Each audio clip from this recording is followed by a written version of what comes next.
The rain never stopped on this planet. It fell like a soft curtain from the gray sky, dripping off the tall trees and muddy ground. The jungle was thick, full of strange plants and buzzing sounds. Tom, a human scout, stood under a wide tree, working on his broken drone. His jacket was soaked, and his boots were heavy with wet dirt, but he kept working. Tom had been sent here to check the jungle routes and bring back some samples. He didn't mind being alone. It was peaceful here. No war, no orders, no loud machines. Just the sound of the rain and the forest dot as he fixed the last wire. The drone blinked and floated up with a low hum. Tom smiled slightly, wiped his wet hands on his pants, and looked around. That's when he saw her. She was standing between two trees, half hidden by leaves. She didn't move. Her skin had a soft teal blue color, smooth like polished stone. Her eyes were large and clear, watching him carefully. Her hair was long and dark, wet from the rain. She looked young, but not like a child. Tom froze. His hand reached slowly toward his sidearm, but he stopped himself. She didn't look dangerous, just curious and afraid. He raised both his hands, showing her he meant no harm. Hello, he said softly. I'm not going to hurt you. She didn't answer. Her eyes flicked to the drone above him, then back to his face. She took one slow step back. It's all right, Tom said. He knelt down and opened a pack beside him. He pulled out a wrapped ration bar and held it out. The alien girl didn't move. Tom placed the food on a flat rock and stepped back. She stood there for a moment longer, then slowly walked toward the rock. She looked at the bar, then at Tom again. Carefully, she picked it up and unwrapped it. She sniffed it, then took a small bite. Her eyes widened. She took another bite, faster this time. Tom chuckled. Guess you were hungry. She looked at him again. This time, she didn't step back.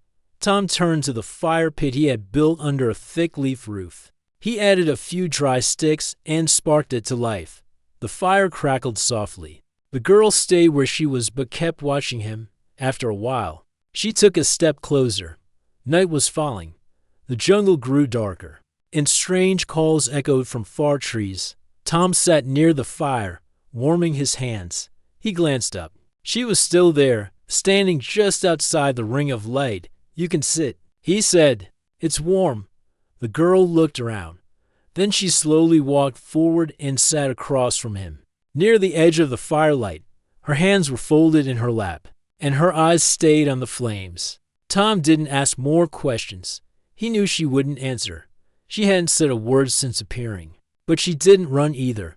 He passed her a dry cloak from his bag. She took it without a word and wrapped it around her shoulders. Her body stopped shivering after a few minutes. Tom leaned back and looked at the stars through the gaps in the leaves. The clouds had broken. Just a little. I haven't seen anyone out here for days, he said. Didn't think I would see anyone at all. She said nothing. Tom looked at her again. She sat quietly, watching the fire. The flames danced in her eyes. I'm Tom, he said. You got a name? She glanced at him, but gave no reply. He smiled. All right, I guess I'll just call you Blue. For now. She didn't smile, but she didn't seem angry either. They sat together in silence, with only the fire and the sound of the forest between them. The drone hovered above, its lights dimmed, scanning the area for danger. Nothing came. No beasts. No patrols. Just peace. Tom made a small bed under a plastic sheet and offered the dry side to her. She looked at it, then at him. Slowly, she stepped over and lay down, wrapping the cloak tighter. Tom stayed on the other side, keeping his distance. He looked up at the tree above them. Water dripped gently off the leaves. He whispered, more to himself than to her. You could have run away. But you didn't. Why? There was no answer. Soon, her breathing slowed. She was asleep. Tom didn't sleep right away. He watched her for a while, then looked out into the jungle. Something told him this wasn't just a random meeting. She had followed him for a reason, and he was going to find out what it was. The sun rose behind thick gray clouds, casting a dull light over the jungle. The rain had stopped for the first time in days. The ground was still wet, and water dripped from the trees like a slow heartbeat. Tom stretched his arms and sat up. The fire had turned to cold ash. The air was cooler than before, and birds with strange feathers called out from the branches above. He looked to his side. She was still there. The alien girl lay under the plastic sheet, wrapped in the cloak he had given her. Her eyes were open. She wasn't asleep, but she hadn't moved. She just stared at the trees in front of her, silent and still. "Morning," Tom said, rubbing his face. She turned her head slightly, but didn't speak. Tom stood and walked to the edge of the camp. He opened a small water bottle and took a drink, then offered it to her. She accepted it with both hands and drank slowly. Then she gave it back without saying a word. He sat on a log and looked at the jungle map on his device. There were supply points to check and samples to collect. He couldn't stay in one place too long, even if he wanted to. "You coming with me?" he asked. The girl stood up and waited. Her eyes stayed on him. "I'll take that as a yes." Tom packed his gear and strapped it to his back. The drone floated beside him, ready to move. He looked back once more. She was walking behind him already, keeping a short distance, quiet, watchful, always alert. They walked through thick underbrush and crossed shallow streams. The jungle was alive with color, but the sounds were soft today. Tom moved ahead, but he kept glancing back to make sure she was there. She always was. After hours of walking, they reached an old path covered in vines. At the end of the trail stood a small structure, half machine, half stone. It was one of the forgotten supply units left during the last phase of the war. Tom approached the door and scanned his badge. The light turned green. The door slid open. With a slow groan, inside were crates of food, medkits, and spare tools. Tom grabbed a few things and packed them carefully. The girl stayed at the door, looking inside but not stepping in. "It's just a storage spot," Tom said. "You can come in." She took a small step forward and touched the wall. Then she looked at a broken sign above the crates. Her eyes narrowed. Tom noticed. "You know this place?" She didn't answer, but her hand moved slowly along the surface, like she remembered something. Tom sat on a crate and watched her. "You don't talk much, but you're not afraid of me." She turned to look at him. "I've seen fear before." Tom said, "You're not running. You're not hiding. You're following." She tilted her head slightly, as if thinking about his words. Tom reached into his pack and took out a small music player. He pressed a button, and a soft tune began to play. The sound was quiet, gentle, like wind through grass. The girl's eyes widened. She stepped closer to the sound. Her fingers hovered near the device, not touching, just listening. "It's an old song," Tom said, "from Earth." She stood still, eyes locked on the music, for a long time. She didn't move. Then, slowly, she sat on the floor. Tom let the song play through. When it ended, she looked up at him, her lips parted slightly, but no words came out. Tom waited. But again, silence. "It's okay," he said. "You'll talk when you're ready." They rested there for some time. Tom shared a meal with her, passing pieces of bread and dried fruit. She ate slowly, always looking at him like she was studying his face. In the afternoon, they started walking again. As they moved deeper into the jungle, the trees grew taller, the air thicker. Strange plants lined the path. Some had flowers that moved when touched. The girl would pause sometimes, gently touching a leaf or listening to a buzzing sound in the branches. Tom noticed how she seemed to know which plants to avoid. She would pull him back when a root looked too smooth or when a vine hung too low. She never spoke, but her movements were clear. She had lived here before. She knew this world better than any scanner. That night, they found shelter under a large rock overhang. Tom made another fire. The girl helped collect dry wood this time. They sat together, not far from each other. Tom watched the flames and then looked at her. "Do you trust me?" he asked. She looked at him for a long time, then gave the smallest nod. Tom smiled. "Good, because I trust you." The fire crackled between them. The rain started again, but it was softer now. "I don't know why you're with me," Tom said, "but I think there's more to this than luck." She looked at the fire, then slowly turned her head and met his eyes. There was something there, Not fear, not pain. Something else, something quiet and strong. Maybe trust, maybe hope. She moved a little closer to the fire and rested her arms on her knees. Her eyes stayed on the flames, but she was no longer distant. Tom didn't speak again. He just sat beside her, listening to the rain and the fire. Somehow, the silence between them no longer felt empty. It felt like the beginning of something. The sky was still gray when Tom and the alien girl left their shelter the next morning. Mist moved between the trees, and the air was quiet. The jungle felt different today, still alive, but heavy, like it remembered something sad. Tom walked ahead, cutting through thick vines with a dull blade. The drone floated beside him, scanning the area. The girl followed close behind, her steps careful and light. She didn't speak, but Tom had stopped expecting her to. Her silence had become part of the journey. Around midday, the trees began to thin. The thick green walls of the jungle opened into a wide clearing. Tom stepped out first and froze. The land ahead was burned, ash covered the ground. Black tree stumps stood like bones sticking out of the earth. No plants, no sounds, only the wind, moving through the ruins. It was like walking into a grave. The girl stepped beside him and stopped. Her eyes locked on the scene in front of them. Her face changed. The calm, quiet look she always wore slowly disappeared. Her lips parted, and her hand shook slightly. Tom turned to her. "You know this place?" She took a step forward. Then another. Tom followed in silence as she walked through the remains of what once was a village. Broken stone walls stood in places.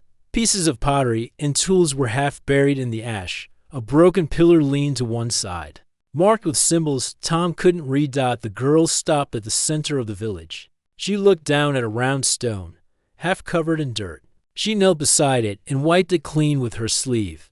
There was a carving, faded, but still visible. A group of her kind, standing in a circle, arms joined, faces peaceful. Tom understood what it meant. This was a place of family, of unity. The girl didn't move for a long time. Her shoulders were stiff, and her eyes stayed on the stone. Tom didn't say anything. He didn't take pictures or scan. This wasn't a place for records. This was a place for memory. After a while, the girl stood. She walked to the far end of the village where a tall broken statue stood. It was cracked in the middle, but the shape of the figure was still clear. A woman holding something close to her chest. A child, maybe. The girl reached out and touched the statue gently. Her eyes closed, and her lips moved. No sound came out, but Tom could feel the meaning in her silence. He stepped closer.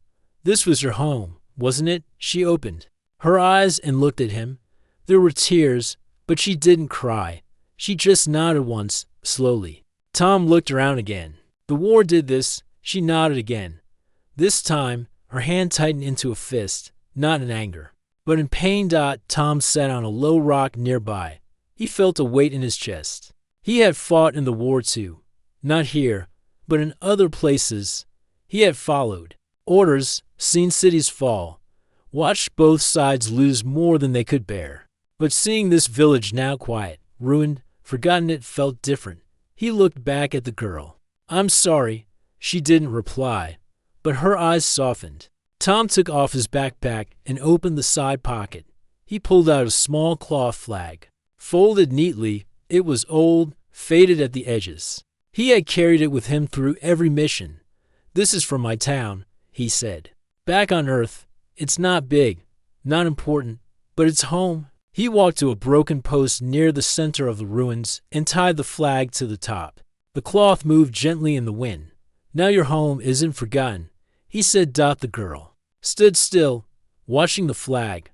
Her eyes didn't leave it. She walked over, reached into a pouch at her side, and pulled out a small object. It looked like a pendant, shaped like a leaf, with tiny lines carved into it. She tied it beside the flag, two pieces of memory, hanging together.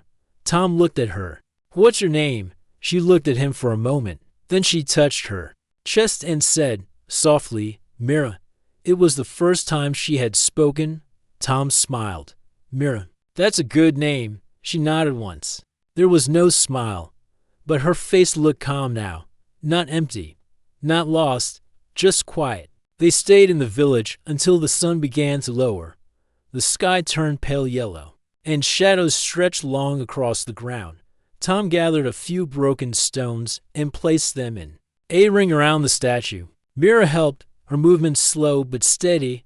They built no wall, no house, just a sign that someone remembered. That night, they camped just outside the ruins. The fire burned low. Mira sat across from Tom, looking into the flames. Tom watched her for a while, then said, "Thank you for telling me." She looked at him, and this time, she gave the smallest smile. The silence between them was no longer cold. It had become a bridge, a way to share what could not be said with words. Tom lay down, listening to the sounds of the jungle beyond the edge of the village. Birds called, leaves rustled. Life still moved. Mira sat awake a little longer, watching the fire, the flag, and the pendant. Then she lay down too, her back to the fire, her eyes slowly closing. For the first time since Tom had met her, Mira looked like she was at peace. Morning light crept over the burned village, brushing the ruined stones with soft gold. Birds chirped in the trees around the clearing, and the jungle began to stir. Tom opened his eyes to the smell of damp earth and smoke. The fire had gone. Cold during the night, he sat up and looked around. Mira was already awake. She sat near the statue, her back straight, hands resting in her lap. Her eyes were calm, but her expression was unreadable. Tom stood and walked over. "We should move soon," he said quietly. "This place is peaceful, but someone might come." Mira nodded. She rose slowly, looked one last time at the statue, then followed Tom out of the village. They moved through the trees without speaking. The air felt heavier today. Tom checked his map. There was an old outpost not far from their position. A supply check had to be done. It was also a good chance to get fresh batteries and send a short report. After 2 hours of walking, they reached a small metal gate covered in vines. A blinking red light shone above it. Tom stepped forward and scanned his ID badge. The gate opened with a slow hiss. The outpost was small, just one main building, a landing pad, and two storage rooms. No one lived there permanently. It was used for short visits, repairs, or quick reports. Tom motioned for Mira to stay hidden behind the trees. "Wait here. Just 10 minutes. Mira looked uncertain, but she stayed back. Her eyes locked on him as he entered. Inside, the lights flickered to life. Dust floated in the air. Tom dropped his bag on the table and activated the comm panel. The signal was weak, but it connected. A face appeared on the screen. Commander Rawl, an older man with gray in his beard and sharp eyes. "Tom," he said, "you're late for your report." "I know," Tom replied. "Had some problems with weather. Equipment slowed me down." "You found the supply point." "Yes, and I found something else." Rawl raised an eyebrow. "What?" Tom hesitated. He looked out the window where Mira waited, just out of sight. "I found a survivor," Tom said. "From the war. Not human. From one of the lost tribes." The screen went quiet. Rawl leaned forward. "Is it dangerous?" "No," Tom said. "She's peaceful. Just a girl. Smart, quiet, knows the jungle. She's been following me. You should have reported this at once." "I wanted to understand first. She didn't attack. She didn't run. She helped me. Saved me from stepping into a trap vine." Rawls' tone turned cold. "That doesn't matter. You know the rules. Aliens from that tribe are not to be trusted. Bring her in." "She's not a threat," Tom said. "She showed me her home. It was destroyed in the war. She has nowhere else to go." "You're a scout, not a diplomat," Rawl said firmly. "This is not your choice. Bring her to the base." "We'll deal with it." "I won't do that," Tom replied. His voice was quiet but firm. Rawl narrowed his eyes. "You're disobeying a direct order. I'm protecting someone who doesn't deserve to be locked up." There was silence on the line. Then Rawl spoke again, voice low. "You have 12 hours to return with the alien. If you don't, I'll send others to find you, and they won't be careful." The screen went dark. Tom stood still for a moment, staring at the panel. Outside, the wind picked up. The leaves rustled. He stepped out of the building and walked back toward the trees. Mira was there, watching. She stepped forward as soon as she saw him. Tom stopped in front of her. "We need to go. Now." Mira tilted her head. "Soldiers?" Tom nodded. "They're coming. Not today, but soon. I didn't tell them where we are, but they'll search." Mira didn't look afraid, just thoughtful. She looked around the jungle, then back at Tom. He took a deep breath. "I won't let them take you. You don't have to run alone this time." They packed quickly and left the area. Tom took side paths, avoiding known trails. Mira helped guide them through safe routes, showing where roots were weak or where strange creatures nested. She was quiet, but her actions were sharp, full of experience. They traveled until the sun began to fall. As the light dimmed, they reached a small cave behind a waterfall. It was hidden well, with only a narrow path leading inside. Tom checked the place, then nodded. "We can rest here for the night." Inside, the cave was dry and wide enough for a small fire. The sound of water outside covered other noises. They were safe for now. Tom sat near the wall, rubbing his face with both hands. "I never planned for this." Mira placed her hand gently on his shoulder. He looked up. Her face was calm. She didn't speak, but he understood that she trusted him, and he had made a choice. He wasn't just a scout now. He was someone's protector, someone who saw more than orders and borders. That night, they ate in silence, but it wasn't cold silence. It was a quiet formed by understanding. Tom looked at the flames and knew this path would not be easy, but he also knew it was the right one. Before they slept, Mira took a small rock and drew a symbol on the cave wall, a leaf inside a circle, a sign of peace. Tom watched her and nodded. "We'll find a better place, a place where no one tells us who to be." Mira looked at him, her eyes steady. She believed him. The next morning, soft mist rolled over the forest as sunlight touched the trees. The sound of falling water outside the cave mixed with the songs of birds waking up. Tom stood at the cave entrance, looking out at the thick green jungle ahead. Mira stepped beside him, quiet as always. Her long dark hair was tied back, and the cloak Tom had given her moved gently in the breeze. She didn't say anything, but her eyes were focused. "We can't stay here," Tom said. "They'll send search teams soon. Maybe drones too." Mira looked at him and gave a small nod. She understood the danger. She had been hunted before. Tom packed what little food they had left. He checked his drone, which now had low power. There would be no support from the human base anymore. He had chosen this path, and he was ready to live with that choice. They left the cave before the sun was fully up. The jungle ahead was deep and wild. Few maps showed this part. Old records marked it as unsafe, full of broken land and dangerous wildlife. But Mira moved with ease, guiding Tom with quiet signals. She pointed to safe trails, showed him when to stop, and sometimes touched his arm to lead him around hidden traps in the vines or sharp stones under the water. It was her world, and she knew how to walk through it. By mid-morning, they reached a river. The water was wide and dark, but Mira didn't hesitate. She picked a path along stepping stones, moving with balance and speed. Tom followed more slowly, slipping once, but catching himself with a branch on the other side. They sat under a tree to rest. Tom opened a ration and shared it with Mira. She ate quietly, eyes watching the forest. He looked at her. "How long did you live out here before you found me?" She didn't answer right away. Then she raised 3 fingers. 3 years? Tom asked. She nodded. He shook his head slowly. "That's a long time to be alone." Mira looked down. Her hand touched the small leaf-shaped pendant around her neck. Then she looked at him again, her eyes full of thought. Tom smiled. "Well, you're not alone now." They started walking again. The forest changed as they moved deeper. The trees grew taller, and the ground was soft with thick moss. Strange glowing insects floated through the air. A group of long-necked creatures passed nearby, gentle and calm. Mira raised her hand, and Tom stopped moving. The animals sniffed the air, then moved away without fear. At one point, Mira knelt by a plant and pressed a finger to its leaves. The plant folded shut gently.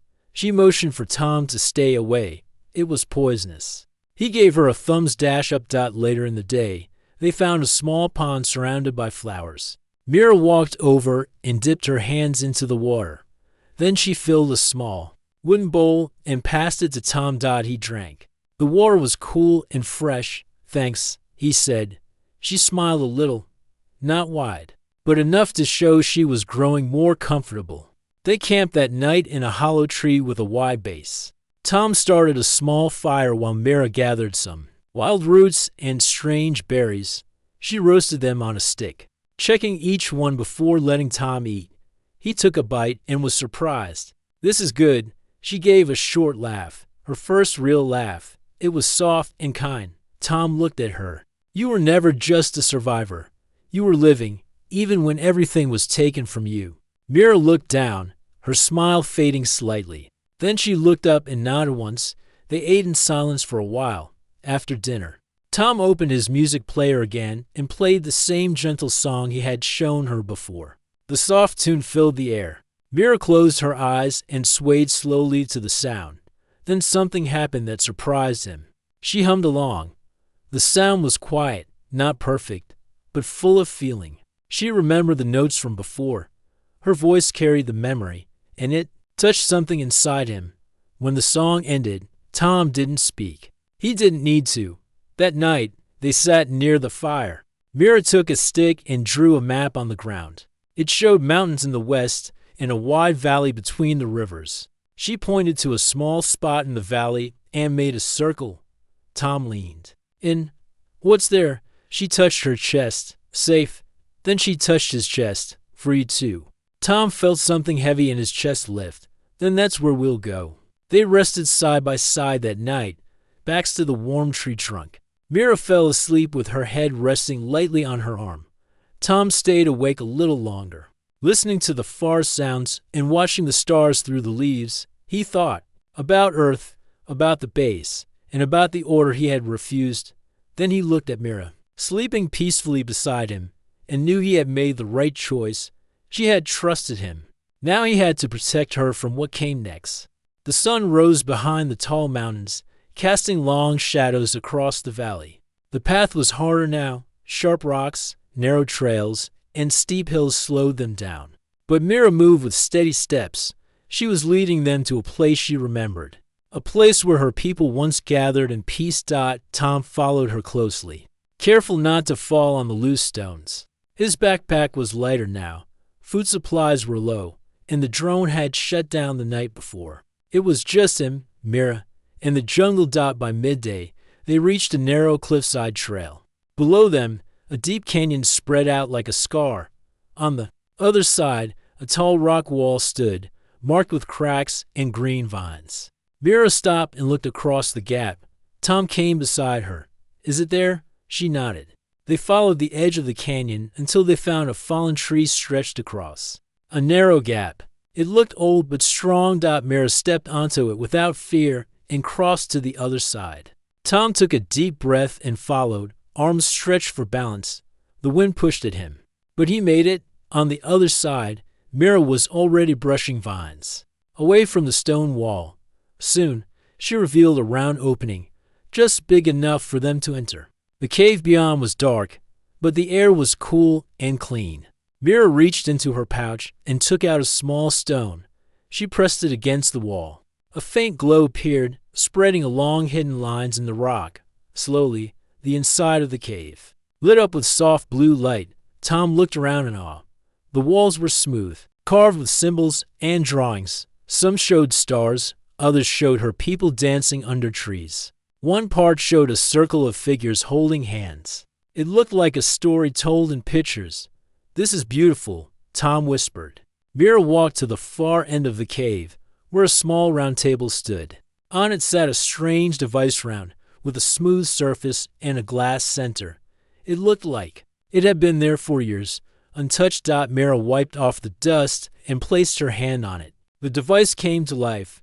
A soft light floated above it. A figure appeared in the light, a woman, older than Mira, with the same teal blue skin and kind eyes. Her voice began to speak in a calm, gentle tone.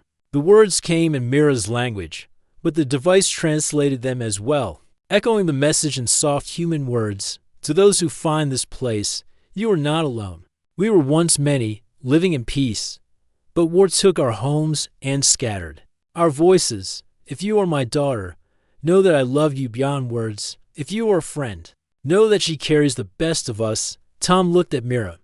Her eyes were full, but no tears fell. She stood straight, listening to the message with quiet strength. The voice continued.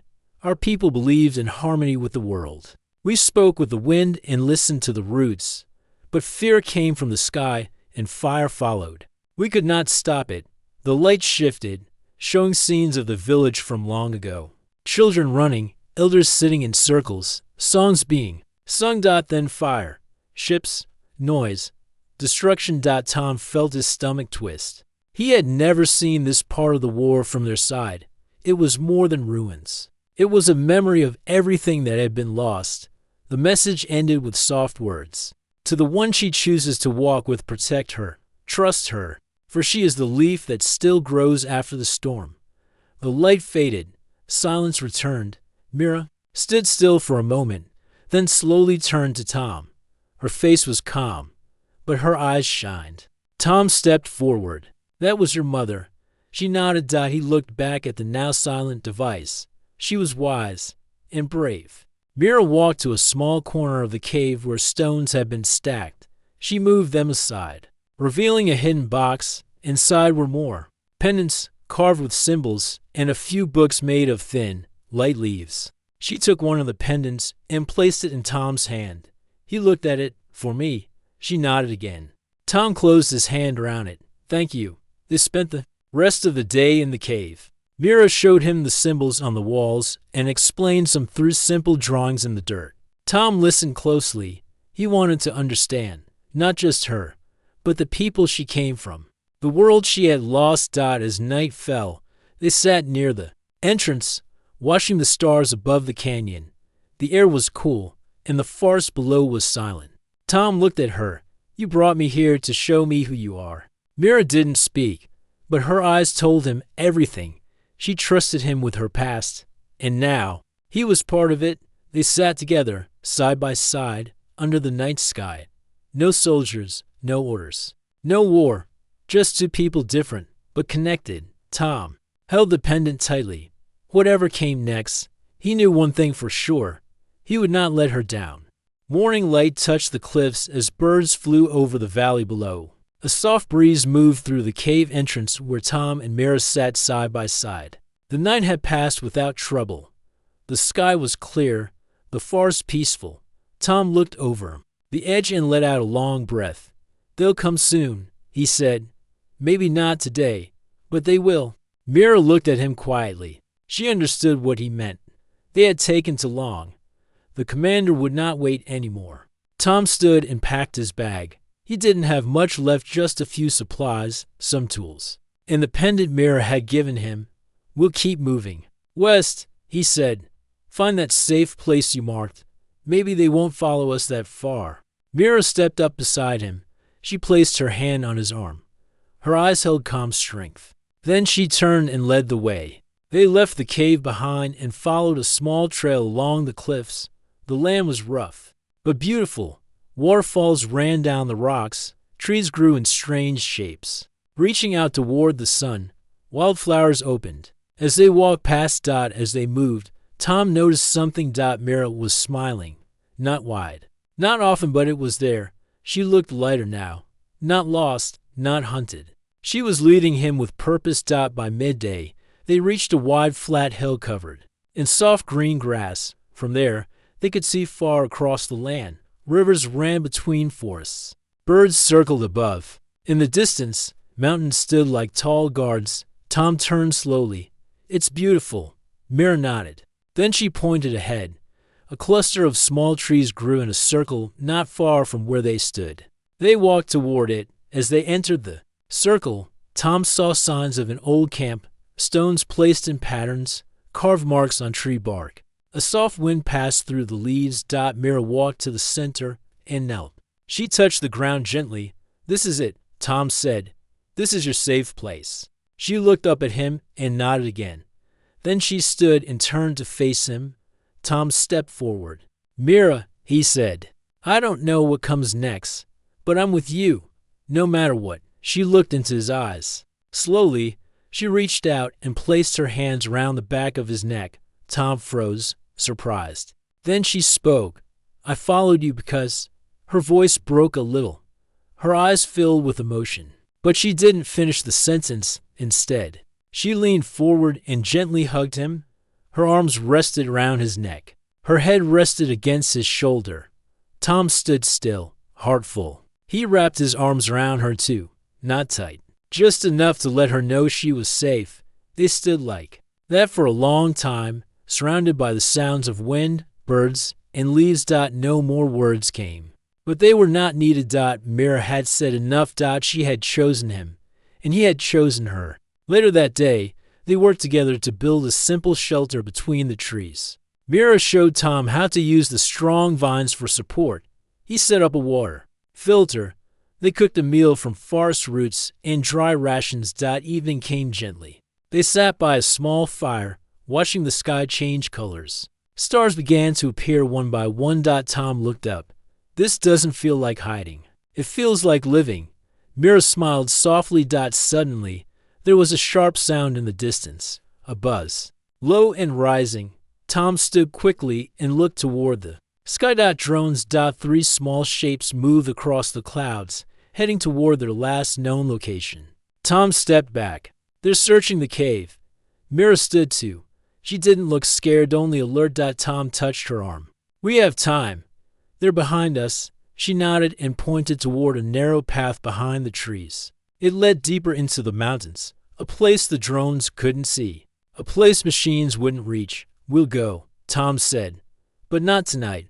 He looked at her, his voice firm but calm. We're not running anymore. We're choosing. Together. Mira looked at him for a moment. Then she stepped closer and placed her hand over his heart. Tom placed his hand over hers. There was no fear in that moment, only understanding. They had both lost something, but they had also found something new. Not just survival, not just peace. They had found each other. The stars above them kept shining. The fire kept burning, and somewhere beyond the trees, the search continued, but it no longer mattered, because here, in this quiet place, they had made something no war could destroy. Trust. Hope. Home.